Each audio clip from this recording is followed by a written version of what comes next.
बड'लेण्ड इंखं टेलिभिजननि बिथिंनिफ्राय दा समाव बड'लेण्ड राजखान्थिनि सायाव अपारेशन बेनि बागै जों दिनै लोगो हमनो लादों बड'लेण्डनि मावफुं सोद्रोमा आरो बड'लेण्ड बिसायख'थिनि 24 नं मुसलपुर बियाबनि बिजाथि बिपिएफनि बिजाथि अनसुमै खुंगुर बर' बिथांजों जोङो मोगा-मोगि लानो सिगांदों। बिथाङा बर' हारि थामोन्थानि सोमावसारनायाव बाहागो दंमोन। बिटिसि फर्म जानायनि उनाव बिथाङा सासे सोद्रोमा हिसाबै दंफायोमोन हाग्रामा महिला दैदेननाय बिपिएफजों। बे समावहाय हितेश बसुमतारी बिथाङा बिएलटिनि सासे दैदेनगिरिमोन। इन्टारिम बडिनि समनिफ्रायनो बिथाङा इएम महरै दङमोन। नाथाय 2010 मायथाइनि बिसायख'थि बे बिसायख'थियाव बिथाङा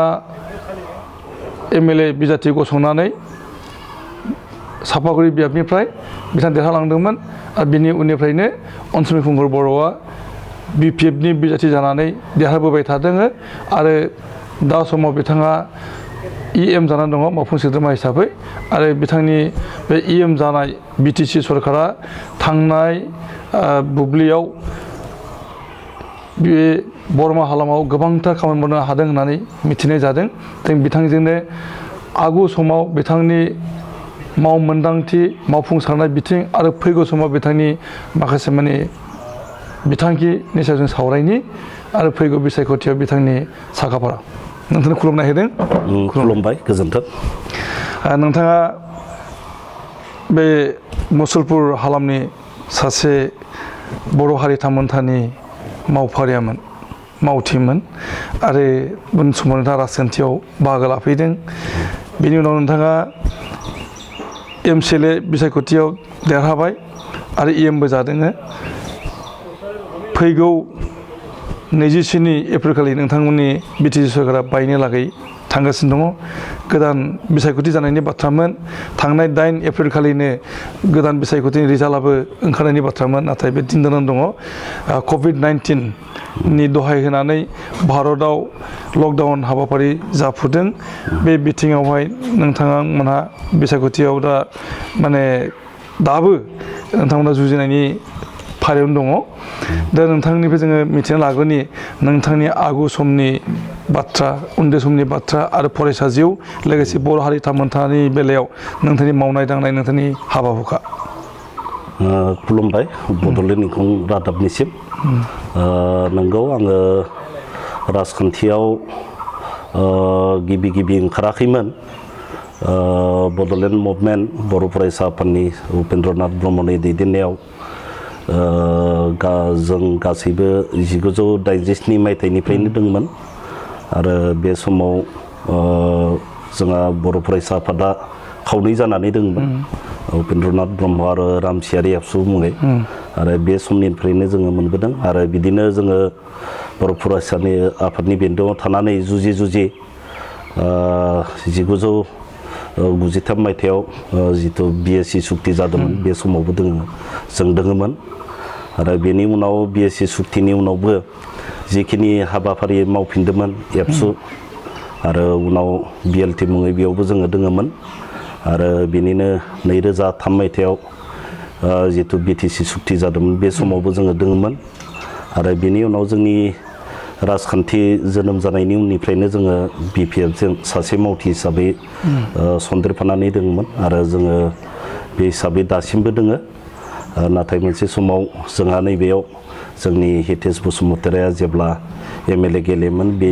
समनिफ्राय आङो बाइ इलेक्सनाव बिपिएफनि जानानै बाइ इलेक्सनाव देरहाबोदोंमोन। बेनि उनावबो आङो 2015 बे समावबो बिपिएफनि जाना देरहाबोदोंमोन आरो इएम बिबानखौ मोनदोंमोन। बे हिसाबै आङो गासै बिटिसि आरो जोंनि नैबे मुसलपुर जिथु समस्ति बे समस्तिनि खामानि मावनो खाबु मोनदोंमोन। बे हिसाबै आङो दासिमबो मावबाय दङ आरो बेनिनो नै देग्लाय आरोबाव गोदानै 2022 जिथु बिटिसि इलेक्सन बेयावबो आङो इलेक्सनाव BPF निफ्राय आङो बिजाथि महरै आङो टिकेट मोनदों बे हिसाबै आङो नाजाबाय दोङो नैबे इलेक्सनाव जुजिबाय दोङो नोंथाङा फरायसा समनिफ्रायनो सोमावसारनायजों नांथाबबोदों नंगौ 1987 मायथाइयाव उपेन्द्र ब्रह्मआ जेब्ला आलादा हादोरनि थाखाय आलादा रायजोनि थाखाय सोमावसारनाय जुरिजेनबाय बै समाव नोंथाङा नांथाबजेनदों जाहैबाय बै समाव नोंथाङा मा थाखोआव फरायोमोन आङो मेट्रिक पास जाबायमोन आदसा आरो बे समाव जोंनि फरायसा आफादनि दावहाया गोबां बांनायनिफ्राय बांलांबाय थादोंमोन बे समाव एसे सोलोंथाइ फसंथानफोराबो गंफा गंनै सावलायनायबो जादोंमोन आरो बेयाव फरायनायनि अबस्था थाहैयाखैमोन मेट्रिक पास जाखांलांनायनि उनाव जोङो हायार सेकेन्डारि जिथु फरिखा एग्जामखौ जोङो मोजाङै होनो सुबिदा मोनाखै बेनि आरो नेक्स्ट बोसोरावसो जोङो होनो सुबिदा मोनदों बिदिनो जोङो ग्रेजुवेसन लानाय समावबो जोङो मोजाङै फरायनो मोनासै बिदिनो आरोबाव BLT आन्दलना जागायजेननायाव आरोबाव बिदिनो समा बाबेनलांदोंमोन नोंथाङा मा स्कुलाव फरायदोंमोन आङो गिबियाव नै मुसलपुर जिथु हाइ स्कुल आवगाय हाइ स्कुल दा हायार सेकेन्डारि जाबाय आरो बेनि उनावनो जोंनि बाक्सा जिल्लानि जिथु बाक्सा कलेज बेयाव फरायदोंमोन बेनि उनाव आङो बागानपारा बाक्सा कलेज बागानपारायाव एडमिसन लादोंमोन बेनि उनाव आङो बरमा कलेजाव जि डिग्रियाव आङो एडमिसन लादोंमोन नाथाय बेयाव आङो ग्रेजुवेसनखौ फोजोबनो हायासै आदसा बै समा 1986 मायथाइ बुंनो थाङोब्ला दुलाराय बर' फरायसा आफादनि जोंनि मोननै जानाय खावनै जानाय बे बेलायावहाय बे हालामनिनो माखासे रल दं होनना बुंनो नागिरो जिहेतु गंगाधर रामसियारि बिथाङा दुलाराय बर' फरायसा आफाद मोनसे ग्रुपनि दैदेनगिरि जाबाय आफादगिरि जाबाय आरो निरेन सैनारि बिथाङा गाहाय नेता जादोंमोन बे जायगानिनो दा बे हिसाबैहाय नोंथाङा आरो दुलाराय बर' फरायसा आफादनि उपेन्द्र ब्रह्म दैदेननाय एबसुआव थाबाय दा बे हिसाबै नोंथांमोना माबायदियै एडजास्टमेन्टजों फैनो गोनां जायामोन गिबियाव जोंनिया बर' फरायसा आफादनि जिथु आन्दलन बा बे दावहाया गिबियाव नांफैजेनाखैमोन उनाव खिन्थु नांफैदों बेनि उनाव मानसिफोरा रियेलाइज जाबाय जोंनि फरायसाफोरा रियेलाइज जाबाय गिबियाव एसे खममोन गिबियाव जोंहा उपेन्द्रनाथ ब्रह्मनि दैदेननाय फरायसा आफादाव गिबियाव एसे खममोन नाथाय उनाव बाङै बाङै बेयो बांलांनो हमबाय आरो आसोल जिथु आन्दलन बेनि जिथु गुबै आन्दलन बेखौ हमनो मोननानै उनाव बांदों आरो बेयाव जोङो अर्गेनाइज खालामनो गोनां जादों गोबां गामियाव आरो बयबो जोंनि दैदेनगिरि जोंनि बे समाव जोंहा थिजेन बसुमतारी बिथाङाबो दंमोन आरो जोंनि अनिल ब्रह्म बिथाङाबो दंमोन आरो गोबां दैदेनगिरि जोंनि नलबारि जिल्लामोन बे समाव गोबां दैदेनगिरिया खामानि मावदों बेनि जाहोनाव जोंनि उपेन्द्रनाथ ब्रह्मनि दैदेननाय जिथु एबसु बेयो बांलांनायनिफ्राय बांलांदोंमोन बिदिनो आन्दलना गोख्रोंनिफ्राय गोख्रों जालांदोंमोन उन समावथ' आरो गंगाधर रामसियारि दैदेननाय एबसुआ थायासै आरो गासै मावथि फारियाफोरा दा माने दानि जोंनि दुलाराय बर' फरायसा आफाद एबा उपेन्द्र ब्रह्म दैदेननाय बर' फरायसा आफाद बेजोंनो जमा जाफैजोब्बाय बिनि थाखाय नोंथांमोना मोजाङै रल लानो गोनां जाबाय नंगौ आरो बै समनि बाथ्रा बियो आरो नुनो मोनदों दा समाव बै समनि एबसु दुलाराय बर' फरायसा आफाद गावनाय बै ग्रुपनि दैदेनगिरिफोर गंगाधर रामसियारिखौ हमजानानै गासैबो दैदेनगिरिफोरा BPF दोलो नोंथांमोननि बड' पिपुल्स फ्रन्ट बे पार्टियाव फैजोबदों होनना मिथिनो मोननाय जादों बाहागो लाफैदों दा बेफोरो नोंथांमोननि नाजानाय आरो बिहोमा नंगौ बेयो रायजोफोरनि सिन्थाधारा आरो रायजोफोरनि साननाय हनाय आरो दैदेनगिरिफोरनि साननाय हनायावनो जादों बेयो मानोना आवगायथ' नंगौमोन बर' फरायसा आफादा बिदि गावदोंमोन उनाव ज' जाफैदो आरो दा खौसे जानायनि खेथ्रआव माने बेबो खौसे जाफैदों आरो जिहेतु खौसे थाङोब्ला जोङो मोजांसिनै दैदेनलांनो हागोन जोंनि BTC ओनसोलखौ आरो बर' माहारिखौ जोङो जेरावबो आखा फाखा जानांगोन जोंनि मा होनो बर' फरायसा आफाद बेबो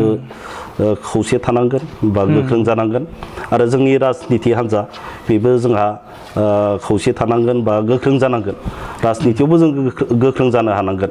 आरो जोंनि जिखिनि माने माहारियारि गौथुमफोर दङ बेबो गोख्रों जानांगोन दिनै बर' साहित्य सभा बा बर' थुनलाइ आफाद गासैबो गौथुमानो गोख्रों जानांगोन मानोना जोङो सुक्ति जालांबाय मोननै जालांबाय दिनै आरो दाख्लै 27 जानुवारियाव आरो मोनसे जाबावबाय बे हिसाबै जोंनि दैदेनगिरिफोरा मैखोमै खामानि मावनांगोन आरो दैदेनगिरिफोरा मोजाङै दैदेनलांनांगोन होनब्लासो जोंनि बड'फा उपेन्द्रनाथ ब्रह्मनि जिथु सान्थौ बा साननाय बेयो जाफुंसारगोन। जों आगोल फारसे थांफिननि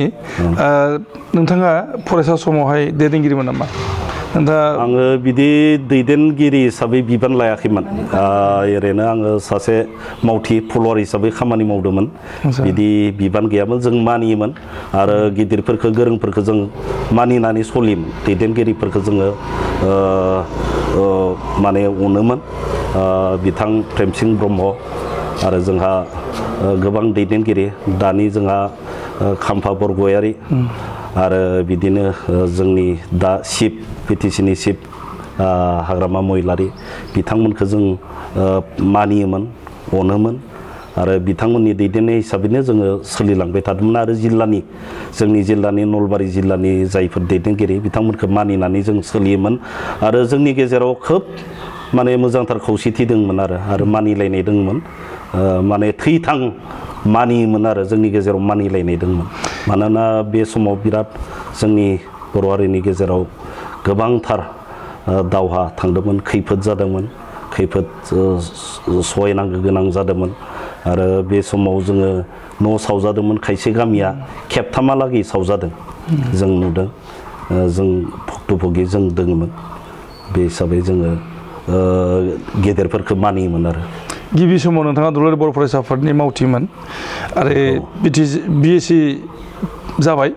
एग्रिमेन्ट जादोंमोन बड' एकर्ड फार्स्ट बे जाहैबाय 20 फेब्रुवारि 1993 बै समाव नोंथाङा दुलाराय बर' फरायसा आफादनि सासे मैखोम मावथि बिनि उनाव BLT बोरै हाबफैखो? BLTआव गिबियै जोंहा गावजों गाव आरो बेयाव जेब्ला NDBआ बर' फरायसा आफादनि सायाव जिथु ख्रां ख्रां अपारेसन होदोंमोन जोंहा सोमला बसुमतारी जेब्ला थैयो बे थैनायनि सिगां समावबो जोङो दङमोन आरो थैनायनि उनावबो दोङो आरो बेनि उनसिमबो दोङो सोमला बसुमतारीखौ जि समाव गावथारदोंमोन बिनि सिगाङाव बिथाङा जोंनियाव दावबायफैदोंमोन जोंनि सानदुब जंखार भुटानाव बेरायफैदोंमोन बे समावबो जों दङमोन आरो थैनाय समाव जोङो गावजों गैफायामोनब्लाबो जोङो खबरखौ मोन्दों लोगो लोगो जों क'क्राझाराव थांदोंमोन आरो बे समनि उननिफ्रायनो दोङो आरो बे समाव जेब्ला NDBआ ख्रां ख्रां अपारेसनखौ होयोमोन बे समाव गोबां बर' फरायसा आफादनि दैदेनगिरिफोरा जिउ बावनांगौ जादोंमोन बयबो मिथिगौ बेखौ आरो बेनि उनावनो मोनसे समाव थाङै थाङै जोंबो दैदेनगिरि नङामोनब्लाबो आंबो एसे न'आव थानो हायै बायदि अबस्थायाव फैदो आरो बिदिनो जों गुवाहाटिफोरावबो थाहैनो गोनां जादोंमोन बिदिनो ज'यै उनाव लासै लासैनो बिदिनो जेब्ला BLT जोनोम जायो होनब्ला जोङो बेयाव थाफिननो गोनां जाहैबाय। आच्छा बेनि उनावहाय सोमावसारबाय 2003 मायथाइयाव सुक्ति जाबाय बिनि उनाव नोंथाङा मा मावखो? बिनि उनाव सुक्ति जाखांनायनि उनाव आङो सासे बे समावबो आङो साधारन मानसि हिसाबैनो आङो खायसे डेभेलपमेन्टेल खामानिखौ मावनो आखायाव लादोंमोन आरो बेयाव मुसलपुराव गिबिसिन कन्ट्रेक्टर होनबाबो बांद्राय बुंनाय बायदि जानाय नङा आं खायसे खामानिखौ मावजेननो लादोंमोन आरो बिदिनो मावै मावै माने कय बोसोरसो थांखांनायनि उनाव आङो बिदि मैखोमै राजखान्थियाव ओरैनो सासे हेफाजाबगिरि हिसाबै दंमोन बिदि बिबानगिरि हिसाबै गैयामोन जिहेथु दैदेनगिरि दंखायो जेला जों बेयाव बिबान लालायनानै मावनांगौखौ बिदि सानासै ओरैनो जोङो हेफाजाब होयो आरो लिंहरबा थाङो आरो जोङो जोंनि मोजां मोननायखौ जोङो फोरमायबाय थायोमोन। बेनि उनावहायनो नोंथाङा पिकआप खालामजाबाय BPF दोलोआव जेब्लानाखि हितेश बसुमतारीया माने EM खौ नागारनानै MLA जानो थांबाय बाय इलेक्सन 2010 बे समाव बिथाङानो आंखौ लिंहरदोंमोन आरो लिंहरनानै बाय इलेक्सनाव माने गसंनो थाखाय आंखौ खावलायदोंमोन हितेश बसुमतारी आरो पार्टिनि कर्मिफोरा बिथांमोना खावलायनाय लेखा जानांगोन माने नोंथाङा जाथारनांगोन होननायाव आङो एंगारनायनि उनाव जानायसै आरो बे हिसाबैनो आरो दासिमबो दङ आरो BPF राजनिति दोलोआव। बै समाव नोंथाङा BPFआव हाबथ'वाखैमोन? बै समाव आङो ओरैनो BPFनि सापर्टार हिसाबैनो दङमोन ओरैनो बिबानगिरि हिसाबै बिबान लानानै गैथ'वामोन आरो आङो BPFनिनो जानानै जोङो हेफाजाब होयोमोन खामानि मावोमोन। EM जानायनि सिगांनि सम आरो एम जाखांनायनि सम आरो नोंथां एमसिल जानायनि आगोलनि समनि बे मुसलपुर बियाबनि थासारि माबायदिमोन? मुसलपुर बियाबावथ' ओरैनो जोङो बयबो मिथिगौ बिटिसि जानाय सिगांनिफ्राय बेनि लामायानो होन जायखिजाया फसंथानफोरानो माने खोब खममोन बेयाव लामाबो जायाखैमोन आरो बिदिनो सरकारि फसंथानफोर बिदि गैयामोन जोंनियाव डेभेलपमेन्ट ब्लक सार्कोल अफिसार हेन्डलुम टेक्सटाइलनि मोनसे ट्रेनिं सेन्टार बेल' दंमोन फ्राय बुंनो हायो बेनि अनगायै मोजां फसंथान बिदि गैयामोन नाथाय बिटिसि जानायनि उननिफ्राय जोंहा डिस्ट्रिक्ट हेडक्वार्टार डिस्ट्रिक्ट सेन्टार जाबाय डिसि अफिस एसपि अफिस बेफोर जाजोब्बाय आरो बिटिसि जानायनि उननिफ्रायनो जानाय होनजायो बेफोर गासैबो बेखिनिखौ जों नुनो मोनबाय रायजो राजाफोरा नुनो मोनबाय बिटिसि जानाय लोगो लोगोनो मुसलपुरखौ डिस्ट्रिक्ट हेडक्वार्टार खालामनाय जादों बाक्सानि नंगौ बाक्सा बेनि अबदान होननानै बुंनो थाङोब्ला जों हितेश बसुमतारीनि मुंखौ मुंख'नाय जायो नंगौ हितेश बसुमतारीनि जोबोद अबदान दं बेहाय आरो बाक्सा जिल्लानि हेडक्वार्टार जानायावबो दा आं सोंदों नोंथांनाव जे हितेश बसुमतारीया जि समावहाय एम जानानै दंमोन बै समनि इनफ्रास्ट्राकचारा माबायदिमोन आरो नोंथां एमसिएलए जाफैनायनि उनावहाय माबायदि गुस्लायनाय फैदोंमोन? बेखौ बुंनांगोन बिपिएफ सरकारानो बे मुसलपुर जेब्लासिम बिटिसि जादोंमोन आरो मुसलपुर बियाबाव दासिम बिपिएफनि बाहेरै जुदाया देरहालाङाखैबो आरो बे हिसाबैनो बिपिएफनिनो अबदान होनांगोन बिटिसि सुक्तिखारिफोरनि अबदान बेयो जिखिनि जादों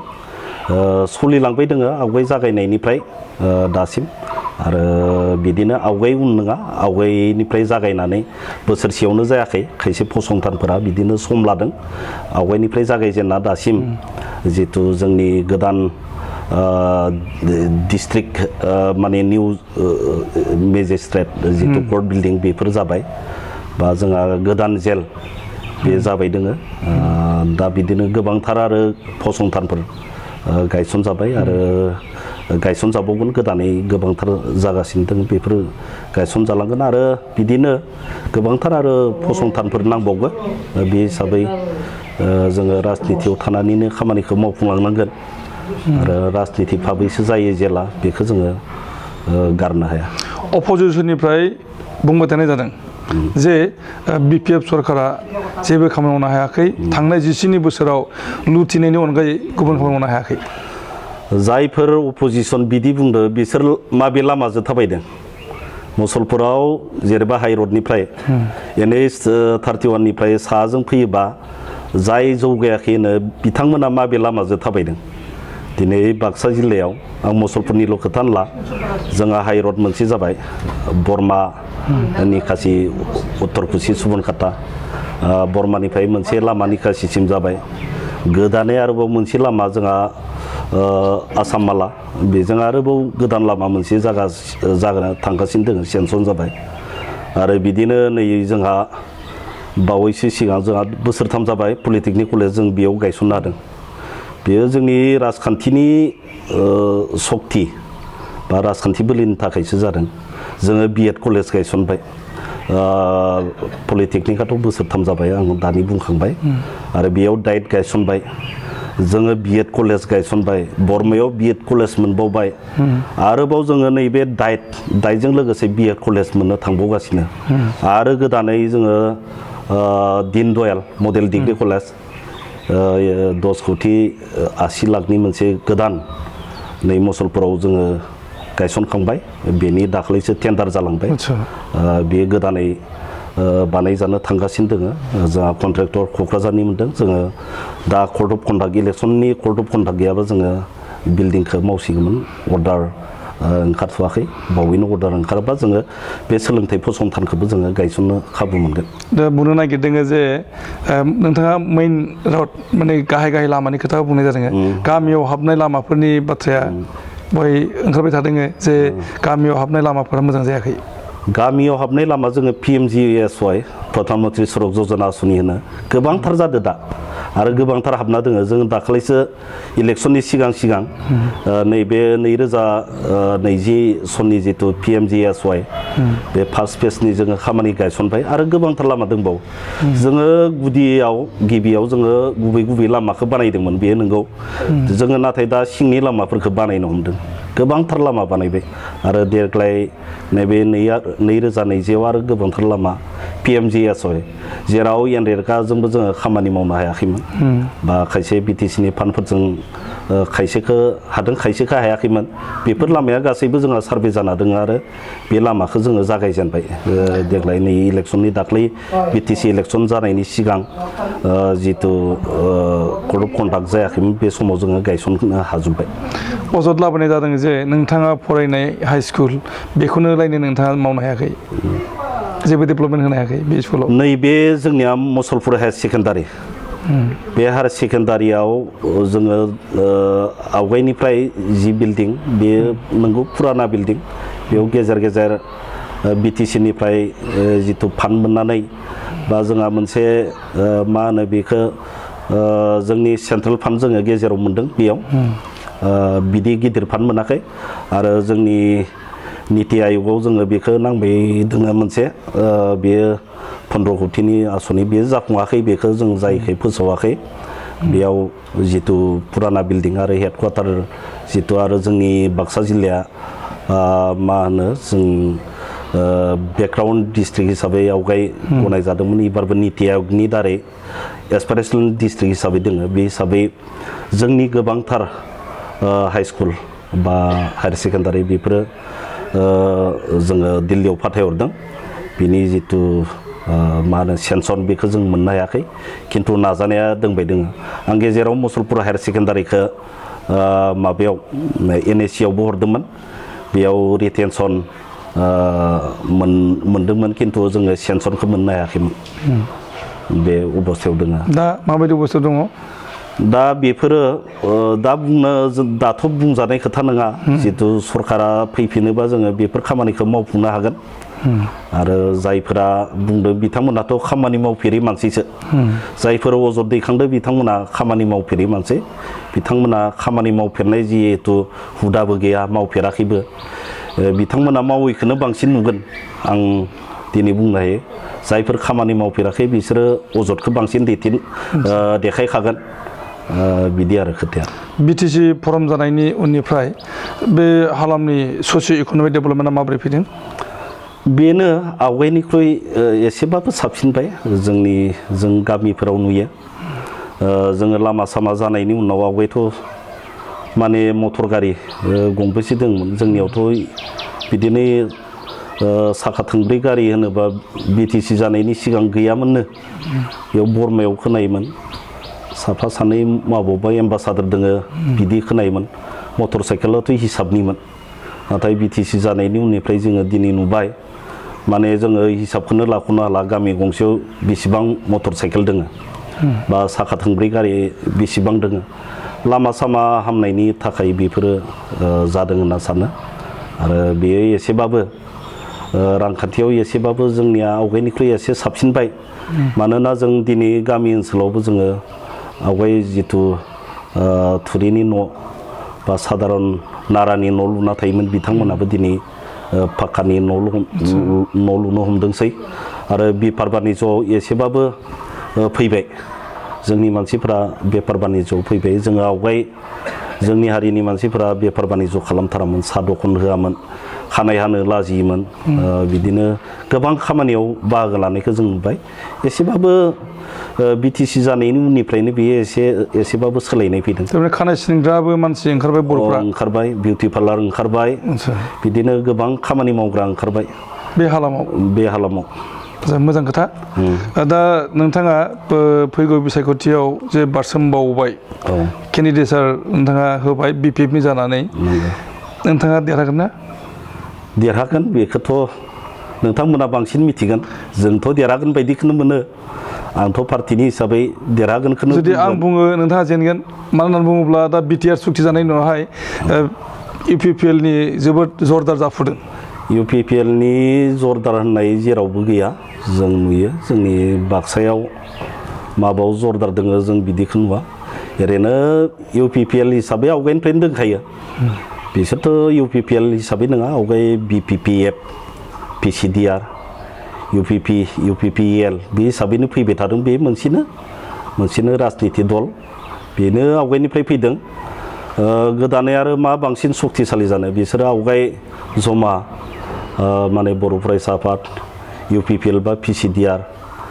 NDB पिपल जेन एक्सन कमिटि जमासो बावमोन आवगाय दाथ' जमा गैबावला दा बिथांमोननि जिथु NDB नि ग्रुप बिथांमोनाबो जोंजों फ्राय खावसेनि बांसिन फैबाय आरो जयेन्ट एक्सननि गोबांथार दैदेनगिरिफोर जोंजोंनो थाफायो बे हिसाबै आवगाय जयै थानाय समाव जिखिनि गोख्रोंमोन बेथ' बायबावबाय बोरै गोख्रों होनना बुंजायो दा बै समाव UPPL नि आफादगिरिया UG ब्रह्म एबा उरखावग्रा ब्रह्ममोन नंगौ दा बिथाङा आजिरा लानानै दुलाराय बर' फरायसा आफादनि सासे गोख्रों मावथि आफादगिरिया दिनै समाव UPPL नि प्रेसिडेन्ट जाबाय बिथांनि सबल नेतृत्व गोख्रों दैदेननायजों UPPL नि गोख्रों जागासिनो दङ दा बे हिसाबैहाय UPPL नि फारसे रायजो राजाफोरा थांगासिनो दङ बे हिसाबै बिथांमोना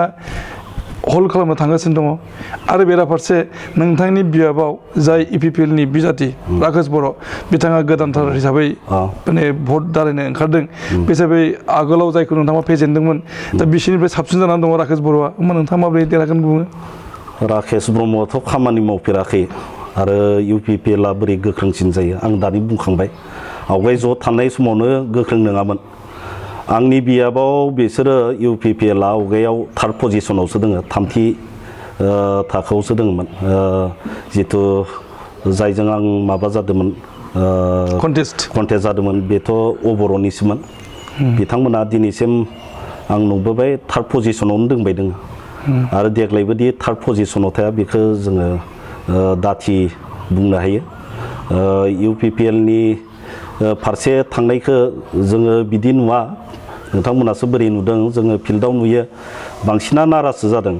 प्रमद बर'आ बर' फरायसा आफादावनो थानांगौमोनखौसो बुङो बांसिनानो राजनितियाव फैथ'नाङामोन बेखौसो रायजोफोरा बुंनायखौ जों नुदों आरो दिनै नैबे राकेश ब्रह्म बिथाङाथ' मा खामानि मावदों जि खामानि मावनो लादों बेथ' आद्रा खालामजोबना जोंनि जायगायाव जिखिनि लामानि खामानि लानानै दोङो सब आद्रा खालामजोबना दोङो बिथाङा ठेकेदारमोन ठेकेदार जितु PMGSY नि जे जोंनि बोरिमुग पुरान मुसलपुर आथियाबारि थांनाय लामा बोसोरनैनि बारा जाबाय खोमा आद्रा मावनानै दोङो दाबो मावफुङाखै मन'खा सकनिफ्राय नोलोबारि फैनाय बे लामायाबो आद्रा जाना दोङो बिदिनो जोंहा खारिमुरा मेदानिफ्राय गेरापारा थांनाय बेफोर लामायाबो आद्रा जाना दोङो बाक्सा जिल्लायावनो जोंहा नैबे राकेश ब्रह्मनि लामा मोनसे दोङो माबानि गावनि नामाव लादों ना मालायनि नामाव लादों मिथिया खिन्थु खामानि मावदों खामानि मावफुबाय थानायावनो दालाङा बायदों रुफाफुलि सनाफुलि जिथु सालबारि साब डिभिजननि सिङाव थानाय बे लामाया बायदों बेयावबो रायजोफ्रा साबजायाखै आरो डेभेलपमेन्ट जाय सोलाय सोल' बा परिबर्तन लाबोनो नागिरनाय मानसिया बिदि जोंनि जिथु मा होनो डेभेलपमेन्टनि खामानिखौ लानानै आदा सस्रा खालामना दोननाया मोजां जायाखै होनना रायजो राजाफोरा बुंसोलायदों नोंथांनि मा खामानि मावगोन बे आरो गोदानै होमबा नोंथांनि कन्टेस्टआ सोर जागोन आंनावथ' बर'आसो जागोन मानोना आवगायबो बिथांमोना सेकेन्ड पजिशनाव दङ गण सुरक्षा पार्टी बिथांमोनासो आंजों कन्टेस्टआव फैगोन नोंथांजों राकेश ब्रह्मजों कन्टेस्ट जालायलायगोन बर'फोरनि भटआ गावगोन गण सुरक्षा पार्टीनिया देरहाबोगोन बेबायदि देरहागोन देरहाया आवगायबो आङो जोंनि बर'फोरनि भटबो मोनदों बा बर'नि भटबो मोनदों एबारथ' बांसिन बर'नि भटबो बांसिन मोनगोन आरो बर'फोरनि भटबो आङो बांसिन मोनगोन आवगायनि समा थारमाने खोब मोनसे माने मेजर BPFनि थाखाय मोनसे माने समयसा दंमोन बे समाव देरहागोन देरहाया बे समाव माने जोबोद खस्थ'नि समावबो जों देरहाबोबाय एबारथ' आरो मोजांसिन सम बुंजायो दा समाव मोजांसिन सम मानोना जोंजों नैबे दाख्लै सुक्ति खालामनाय NDB नि गोबांथार दैदेनगिरि जोंजों दोंफादेरो पिपल जयेन्ट एक्सन कमिटिनि जोंजों दोंफादेरो आरो गोबांथार UPPL खालामनाय जोंजों सिं सिं हाबजोबना दोङो बिथांमोना फोसावाखैल'सो गोबांथार UPPL नि दैदेनगिरि जोंजों दोंफायो बिथांमोना मात्र जोंजों जइन खालामाखै इलेक्सननि केनभासाव केम्पेइनाव नोंथाङा मबे इस्युखौ सिगांग्रो प्रायरिटि होनानै थांनायदों रायजो राजानि गेजेराव आङो बांसिनखौनो बुङो जोंनि जिथु हान्थिनाय लामा लोगोसे सोलोंथाइ फसंथान गिबियाव सोलोंथाइ फसंथानखौ लानानै खामानि मावदों आं जेब्लासिम खामानि मावलांगोन सोलोंथाइ फसंथानखौनो लानानै मावलांगोन मानोना गोबां सोलोंथाइ फसंथान आरो बायदि फसंथानफोर जोंनियाव जानांगोन मानोना जों नुदों बेंगलरफोर बायदियाव माने 100था इउनिभारसिटि दोङो आरो 500निबो बांसिन कलेजफोर दोङो जोंनियाव जोङो बुंनो थाङोबा जोङो दिनै नुयो क'क्राझारावल' गंसेल' जोंनि इउनिभारसिटि दोङो बिदिनो जों सानो गासैबो जिल्लायावनो बड'लेण्डनि गासैबो जिल्लायावनो इउनिभारसिटि जानांगौ बेंगलराव जुदि 100था जुदि इउनिभारसिटि थानो हायोबा जोंनि गासै BTC नि जिल्लाफोराव गंसे गंसे माने इउनिभारसिटि थानो हाया बेयो जोङो बेखौ नोजोर होदों आरो जोङो दिनै आवगाय गुवाहाटीयाव जिखिनि सिट मोनोमोन बड'लेण्ड इउनिभारसिटि जानायनि उनाव गोबांथार फरायसाफोरा सिट मोनबाय नाथाय बांबाय थादों बेबो थोजासे नङा बेनिखायनो जोंनि चिराङावबो जानांगोन बाक्सायावबो जानांगोन उदालगुरियावबो जानांगोन बिदिनो सोलोंथाइ फसंथानखौ जोङो जुदि गोबांथार खालामनो हायो जोंनि फरायसाफोरा सुबिदा मोनगोन बिदिनो गोबांथार डिप्ल'मा लानो हानाय सोलोंथाइ फसंथान जोङो गंसेल' पलिटेकनिक कलेज गायसननो हाबाय बिदिनो BTC नि गोबां ओनसोलाव बिदिनो फसंथानफोर जोङो गायसननांगोन मानोना गोबां फरायसाफोरा जोंहा डिप्ल'मा लानो सुबिदा मोनाखैमोन दा B.Ed नि खोथाखौनो बुङो जोङो गंसेल'सो B.Ed कलेज गायसननो हाबाय नाथाय बरमा कलेजावबो जागोन होननानै जोंहा फोसावबाय आरो बिदिनो जोङो नैबे मुसलपुरनि दाइटआवबो जिथु दाइट B.Ed एखेलगे थानांगौ जेला जोङो B.Ed खौबो गायसननो हागोन जोङो मिजिं थिनाय दोङो बिदिनो model degree college Deen Dayal बेखौबो जोङो गायसननो हाबाय आरो बिदिनो कलेजफोरा जाखांनायनि उनाव जोङो इउनिभारसिटियावनो जोङो थांनांगोन लामा सामाजों लोगोसे जोङो सोलोंथाइ फसंथानखौ जोङो बांसिन गोसो होबोदों आं आरो इयुनावबो होगोन सरकारा UPPL नि जागोन नोंथाङा BPF नि बिजाथि जानानै देरहाबोबाय UPPL आ नोंथांखौ खावलायबाय PM होनोसै नाय बेथ' UPPL आ फैखाया UPPL आ बोरै सरकार खालामगोन बा देरहागोन बुंजायो जों नुखाबाय जेराव बिथांमोना फैखाया गण सुरक्षा पार्टी गण सुरक्षा पार्टी जोंथ' BPF खौसो नुहुरखादों माने मोनसेबो गुबुन दला सरकार खालामनो हाया क'लिसन सरकार जागोन BJP AJP खौ लानानै BPF नि सरकार जागोन बेथ' जोंहा स्टेट गभर्नमेन्टआवबो जिथु रायजो सरकाराव दंखायो जेला BTC नि चिफ हाग्रामा महिलारिया बेखौनो बुंबाय दोङो आरो दिनै BJP आबो केन्डिडेट होदों आरो AJP निबो सासे आङो जोंहा चिराङाव थानायखौ खोनादों बिदिनो BPF BJP AJP बेखौ जागोनखौ जोंहा चिफ हाग्रामा महिलारिया बुंबाय दोङो आरो जोंबो बिदिखौनो थांगोनखौ जोङो नुहुरदों BJP नि गोबांथार बिजाथि बिथांमोना 23 सा केन्डिडेट देखांनाय जादों दा बे हिसाबैहाय बा BPF जों BJP जों सोमोन्दोआ मोजां नङा बेखौ बुजिनो हायो अब्ला बे क'लिसन बोरै थानो हागौ क'लिसन माने बेथ' बिथांमोननि खोथासै बिथांमोना बोरै होदों बा जोंबो गोजौनि खोथाखौ जों बांद्राय मिथिया गोजौआव मा रायज्लायदों मा रायज्लायाखै बेखौ मिथिया जायखिजाया जों मिथिगौ जमा मोनसे सरकार जागोन बिजाथि होदों बिथांमोननियाबो गासैबो देरहाजोबगोन बेखौ बुंनो हाया जोङो BJP निया खायसेयाव देरहागोनखौ जों नुहुराखै खायसेयाव देरहागोनखौ नुहुरदों जोङो देरहागोन बायदि दा बेनि ओंथिया BPF आ थोनायसे MCL देरहाहोनो हानाय नङा नोंथांमोननो नांगौ 21 सा सरकार दानो थाखाय नंगौ 21 सा नोंथांमोना बे बाराव MCL देरहाहोनो हानाय नङा हागोन मानो हाया जानो क'लिसना जोङो देरहाबाबो BJP खौ AJP खौ लाफागोन बे आवगायनो बुंखानाय खोथा जोङो जदिअ बांसिन बिजाथि मोनो जोंहा BPF आ थेवबो जोङो BJP खौ गारनाय नङा बा AJP खौ गारनाय नङा बेखौ जोंहा BTC नि चिफ हाग्रामा महिलारिया आवगायनिफ्राय बुंबोबाय दङ जोङो नांगौ हिसाबै सिटखौ मोनगोन आरो सिट मोननायनि उनावबो BJP AJPखौ लाफानानै सरखार मोनसे जागोन बेखौ BTCनि चिफ हाग्रामा महिलारिया बुंबोबाय दं। आर्गुमेन्ट फैबाय थादों जे UPPL निनो सरखार जागोन BJPनिबो सापर्ट थागोन आरो हिरा सरनिया दैदेननाय गण सुरक्षा पार्टिया बेवहाय मदद थाफागोन। अब्ला जों मिजिं खालामनो हायो जे UPPL नि सरखार जागोन। UPPL नि सरखार जागोनखौ जोङो उनावसो बुंनो हागोन बिथांमोना मोनबेसे सिट मोनो आरो दिनै बुंनो हाया बिथांमोना दिनै UPPL नि दैदेनगिरि प्रमद बर'आ गावनो देरहागोन देरहाया बोरै गेरेन्टि दङ। मोननै कनस्टिटिउन्सियाव दारायनायाथ' मोनसेयाव जेनेबा मोनसे देरहाखागोन मोनसेयाव बोरै देरहागोनखौ बुंनो हायो जोङो नुहुरखाबाय जोङो दिनै देगथ' मोननैबो समस्थियाव जेनगोन बायदिखौनो नुहुरबाय जोङो मोनथाम होबाबो बेयो मोनथामानो मोनब्रैयानो होबाय मोनब्रै होबानोदि मोनसेयाव देरहागोन बेखौ बोरै बुंजायो रायजो राजानियाव सोंना नायबा मिथिगोन रायजो राजाफोरा बुंगोन दैदेनगिरिफोरा बुंगोन जोङो दिनै गयबारि तामुलपुरनि समस्ति बेयावबो जोङो देरहागोनखौ नुहुराखै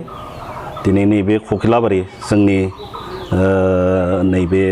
मुसलपुर साब डिभिजननिनो ककिलाबारि समस्ति बेयावबो जों देरहागोनखौ नुहुराखै। ना देरहागोनखौनो ओरै बुंनो नागिरदों जे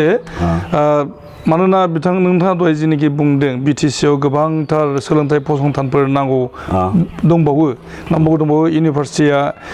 थोनायसे जायगाया दासिम मोनसेल' दङ गोबांथार इउनिभारसिटि नांगोन गोबांथार सोलोंथाइ फसंथान नांगौ होनदों बे बिथिंखौ दाखालिसो जालांनाय BTR सुक्तियाव थिसननाय जादों नोंथांमोननि बरमा हालामावबो गंसे इउनिभारसिटि फसंनायनि बाथ्रा फैदों बेवहाय बड'फा उपेन्द्र ब्रह्मनि मुं होनानै आरो बिदिनो गोबांथार जायगायावहाय लाबोनायनि बाथ्रा बेवहाय सुक्तियाव दङ बे हिसाबै बिथांमोना बे BTRनि दफाफोरखौनो दहाय होनानै देरहाबोजोबगोन। बे सुक्तिया जादों जेब्ला UPPL हिसाबै लथ' नंला बेयो मोनसे जोंनि आन्दलनकारि NDB बिथांमोननिबो दैदेनगिरि दङ जोंनियावबो जोंजोंबो दंफायो BPFआव दिनै थिरेन बर'नि खोथा दिनै चिराङाव गोबां NDBनि दैदेनगिरि दिनै जोंहा फैलाव बसुमतारिनि खोथा बिथांमोनाबो सायख'रखारि बिथांमोनाबो दोङो बेयाव सुक्तियावथ' सोरबा UPPLनि सोरबा NDBनि बेल' होननाय खोथा गैला बेयो रायजो राजानि NDBआ लाबोनाय बेयो बर' रायजो राजाफोरनिनो मोनसे सुक्ति बे हिसाबै बे सुक्तिनि गेजेरजों जायखिनि फसंथानफोर जौगानाय जागोन बेयाव अकल सोरबा UPPLनि बा NDBनि बिदिनिल' होननाय खोथा गैला बेयो गासैबो रायजो राजानिनो आरो बे रायलायनायनि गिबियावनो जोंहा हाग्रामा महिलारिनि जिथु खामानि मावनाय बेबो खम नङा गिबियाव बिथाङानो चिफ मिनिस्टारजों रायलायहोग्रोजेनदोंमोन आरो केन्द्र सरकारजों रायलायजेनहोग्रोनायाबो बिथांनि दारैनो जादों बे हिसाबै हाग्रामा महिलारिनि जिथु खामानि मावनाय बेयो गिबियाव दरखौ बिथाङानो बेखेवना होदों बे हिसाबै हाग्रामा महिलारिनिबो बेयाव अबदान दङ आरो खामानि मावबोदों बे हिसाबै जोंनि BPFआनो हाग्रामा महिलारिया मेन रलखौ लाबोदों गिबिसिनाव। ना दासान्दि BPFनि बिथिंनिफ्राय अफस खालामबाय थादों जे BTRआव जेबो गैया मुंल' सोलायनाय जादों BTDनि जायगायाव BTRखौ जाबाय बिदि बुंनाय जादों। BTR मानेथ' BTRआ जिहेथु BTAD बे BTADखौ BTR खालामदो नंगौ बेयाव जिखिनि फसंथान लाबोनाय जादों बा खायसे खायसे माबाखौ बुंनाय जादों जेनेबा अभारब्रिज माबा माबिनि खोथा बा कलेजफोरा स्पर्ट कलेजफोरा बेफोरो जाखानाय बा अभारब्रिज बेफोरथ' आवगायनिफ्राय जाबोबाय दंमोन बेफोरखौ बुंदों BTCनि चिफआ खायसे खायसे सुक्तिया जेरैबा ओरैनो राजनितिक भाबै डेभेलपमेन्टेल फान्डजोंनो जालाङोमोन बे खोथाखौ बुंनायखौ जोङो खोनादों आरो जोंनो जिबायदि बुंदोंमोन गोबांथार हाबबावनांगौमोन बे खोथाखौ जायफोर सुक्तिखारि NDBनि दैदेनगिरिफोराबो बुंबाय दोङो माने गोबांथार आरो जाबावनांगौमोन एसे हाखा दावरा जानाय बायदि नुदों बे खोथाखौ बुंलायदों दैदेनगिरिफ्रा बे हिसाबै जोङो आरोबाव साबसिन जानांगौमोन बेखौ बुंलायदों रायजो राजाफोरा आरो साबसिन जाजानायखौलाय मानोथ' लुबैया जानो बयबो लुबैखायो साबसिन जाजानायखौ। बे खेबाव नोंथाङा बुंबाय जे NDB लोगोसेनो गोबां माने दोलोफोरा जाय नोंथांमोनजों गैयामोन बिथांमोना BPF-आव फैबाय होनना बुंनो नागिरदों फैबाय दा बिजाथिबो होनाय जादों BPF-निफ्राय बिथांमोननो थिरेन बर'नो फैलाव बसुमतारी बिथांमोनहा जेनजोब्बाय BPF-नियाल' देरहाबोजोब्बाय होनबानो बिथाङा गाबोननो गावलांफिनगोन बोरै जोंहा देरहा होनाय रेसपन्सिबोला जोंनि BPF-निनो टिकेट लानानै गेलेदों जेला देरहा होनायाबो जोंनि खामानि BPF-नि खामानि जोंनि दैदेनगिरिनि खामानि बिथांमोना गुबुन नंला बिथांमोना NDP नंला बिथांमोना सुक्ति खालामबाय आरो आफादखौ सिफायनानै दिनै साधारन सासे नागरिक बायदि बिथांमोना बे हिसाबै सासे BPF बायदि BPF जानानै हाबफैबाय जोंनियाव बिथांमोनाबो सासे BPF हिसाबै जोंहाबो जोंनि मावनो गोनां खामानि दङ बिथांमोनखौ देरहाहोनाया बिथांमोनखौ देरहाहोनांगोना जोंनि गोनांथार खामानि आरो बिथांमोना देरहाखानांगोन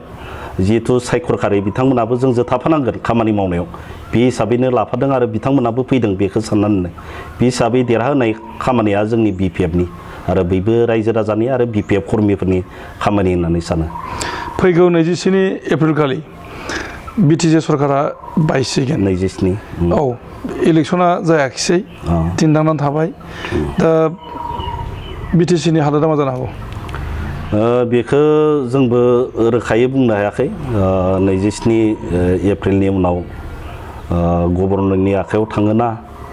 ना माबा मोनसे खालामो बेखौ जोङो रोखायै बुंनो हायाखै जानो हायो बुंलायलायदों गभर्नरनि आखायावबो थानो हायो बा सरकारा बा गभर्नरा माबा मोनसे खालामनोबो हायो बेनि बागै आङो रोखा मिथिया बर' फरायसा आफादनि आगुनि आफादगिरि प्रमद बर' बिथाङा EPFL-नि प्रेसिडेन्ट जाबाय आरो बिथाङा दाख्लै बावैसो गभर्नरनो माने दाबिलाय होदों जे BTC-नि खुंथाय बिबानखौ गभर्नरा लानांगौ होननानै बेराफारसे नबसरायनिया MP बिथाङाबो बुंनाय जादों जे जिहेतु माने इलेक्सन जायाखिसै दिनदाना दङ इलेक्सना बे हिसाबैहाय BTC सरकारा बायगोन फैगौ 27 एप्रिल खालि बे खुंथायनि बिबानखौ गभर्नर लानांगौ होनना बुंनाय जादों दा बे नोंथांनि बा BTC खुंथाया जिहेतु 27 एप्रिलाव जोबगोन बेयाव गभर्नरा लानांगौ बा रायजो सरकारा लानांगौ बेखौ जि आयेन दोङो आयेन हिसाबैबो थांगोन बिथाङा गभर्नरा सालायोना सरकारा खालामो बा बिथांमोननि बुंनायावनोथ' खालामगोन बेबो नंजोबा आयेना मा थिनो इलेक्सना जानो गोनांमोन जायासै जेला जायासैबा मा आयेन दोङो बे आयेननि बिथिंजों खुंथाया खुंगोन बेखौ जों बुंब्लाबो बुङाबाबो गासैबो जाजोबनाय नङा बेयो BPF हिसाबै नमिनेसन नामा जोंथ' सानो जुदि जिहेथु जोङो कनस्टिटिउसनेलि देरहाबोनाय लेजिस्लेचार माबाखौ लानानै देरहाबोनाय हिसाबै जुदि भंग खालामना होयो होनब्लाथ' आवगायनि सरकार खुंनायानो खुंजायो ना मा गोदान नियम फैयो बेखौ बुंस'नो हाया जिहेथु भंग जायोबा खुंथायाव थानायानो खुंनो मोननांगौ नामा बिदिखौबो जोङो सानो गोबां आर्गुमेन्ट फैदों जे BTR सुक्तियाव जायफोरनाखि मंसाय होदों बिथांमोननिफ्राय बे दिनदांनाय समाव इन्टारिम गभर्नमेन्ट दानाय जाथों बेखौ आं मोजां मिथियाखै बुंनो हाया सोरबा साननो हायो बिदि खिन्थु आयेनासो थोनगोन बेखौ आयेनाव बिदि हायो ना हाया आंबो मिथिया बेखौ दिनदांनाय समाव नोंथांनो जासिनाय जाबाय जे नोंथाङा चिफनि बिबानखौ लादो जोंनियावथ' गोबां दैदेनगिरि दङ नोंथांखौ फाथिबाय आं बोरै लानो हायो जोंहा दैदेनगिरिफोर दङ जोंनि आफादनि दैदेनगिरिफोर दङ गिदिर दैदेनगिरिफोर आंखौ जासिनायनि खोथा फैखाया बेयाव आंखौ EPFL-निफ्राय बा नबसरायनियानि बिथिंनिफ्राय नोंथांखौ वेलकाम खालामबाय जोंखौ आरो बोरै अपोजिसना बोरै माबानो गावसोरनियावनो मेला दैदेनगिरि दङ जोंखौ लिंनायनि खोथा फैखाया बेयाव जोंहा जुदि BPF-आ फैयोबा BPF-नि दैदेनगिरिफोर दङ चिफ जानो हानाय जोंहा BTC-नि चिफ दङ गोबां दैदेनगिरिफोर दङ बिथांमोना जागोन आं चिफ जानांगोननि खोथा फैया आरो बिथांमोना अपोजिसननिफोरा लिंगोन होननायनिबो खोथा गैखाया बेयाव लिंखायाबो अपोजिसननिफोरा हितेश बसुमतारीखौ आं रायखांनो नागिरदों औ हितेश बसुमतारीया BLT समनि सासे दैदेनगिरि आरो बे हिसाबैनो बिथाङा इन्टारिम बडियावबो EM जादोंमोन आरो मोननै टार्म बिथाङा EM जानो मोनदोंमोन नाथाय MLA बिसायख'थियाव देरहानायनि उनाव बिथाङा आसाम एसेमब्लियाव थाङो बिनि उनाव BPF खौ बिथाङा नागारनानै PPPF जों बाहागो लादोंमोन डेट मिन्स UPPL जों बाहागो लादोंमोन बिनि उनावहाय बिथाङा BJP आव जइन खालामदों दा बे हिसाबैहाय बिथांनि रला नोंथांनि इलेक्सनावहाय माबायदि हार्म जानो हागौ मानो हार्म जानो हितेश बसुमतारीया आवगायबो BPF मोन गेजेराव थांदोंमोन नोंगो नाथाय उनाव बिथाङा फैफिनबाय दा जोंनि BPF नि जानानै खामानि मावबाय दोङो जोंजों जमा जमा ओंखारदों आरो बेरायदों जोंनि समस्थिफोराव जों ज'यैनो दोङो जोंनि सक्तिया बारायसिनगोनसो आवगाय बिथाङा दंमोन UPPL आव जोंजों फैबाय माने बे सक्तिया बारायबाय आरो आं दहायनो बुंदों जोंनि जिथु गौथुम बर' फरायसा आफाद UPPL NDFB joint action committee बिथांमोनाबो आवगाय ज'मोन बिथांमोना फैनायनि उनाव जोंनि सक्तिया जोंनि गोहो बोलोआ बारायबाय जोंनि गोहो बोलोआ खमाया दुरबल जाया बेयो बारायगोनसो बारायबाय दोङो आच्छा नोंथाङा जिनि खोथा बुंबाय नोंथां देरहाबोथारगोन देरहागोन बेयो रायजो राजाफोरनियाव सोंना नायबानो जाबाय बयबो मिथिगो बयबो देरहागोन आरो गोबांथार भट लानानै देरहागोन बेखौ रायजो राजायानो बेसेबां भटआव देरहागोन आङो देग्लाय खमैबाबो 22-23 रोजा डिफारेन्स भटजों देरहानो डिफारेन्सआव ना भट लानानै भट लानानै मानोना आवगाय आङो 18,000सो ओरैनो 6 रोजासो डिफारेन्सआव देरहादोंमोन एबार 10 रोजासो डिफारेन्स 23 रोजासो भट लानानै देरहागोन बेखौ मिजिंथिनो हायो दा समा कर'ना भाइरासनि थाखाय भारतआव लकडाउन बिनि थाखायनो BTCनि बिसायख'थियाबो दिनदानानै थादों जायासै बे समाव नोंथाङा मा खालामबाय थादों आङो न'आवनो थादों फनजोंनो जोङो जोंनि पार्टि कर्मिफोरखौ खबर लागासिनो दोङो आरो जाहाथे नैबे कर'ना भाइरासाव सांग्रांथि लाबोनो हायो बेखौ नोजोर होनो होदों बयखौबो जाहाथे रायजोफोरनि गेजेराव मिथियै मानसिफोरनि गेजेराव एसे गोसोआव सोना होनो हायो माने जोंनि जिथु ससियेल गेदारिंसफोरखौ जाहाथे खालामा एभयड खालामो आरो ससियेल डिस्टेन्सिंखौ जाहाथे मेनटेन खालामो बेखौ जोङो थोनबाय दोङो आरो जोंबो बेयावनो बाहागो लादों जोङो फनजोंबाबो बेखौबो बुंबो जाहाथे रायजो राजा दुखिया मानसिफोरखौ हायोबा जोंनि समाज सिबियारि रायजो राजाफोरा हेल्प खालामथो आरो जोंनि मानसिफोराबो जायफोर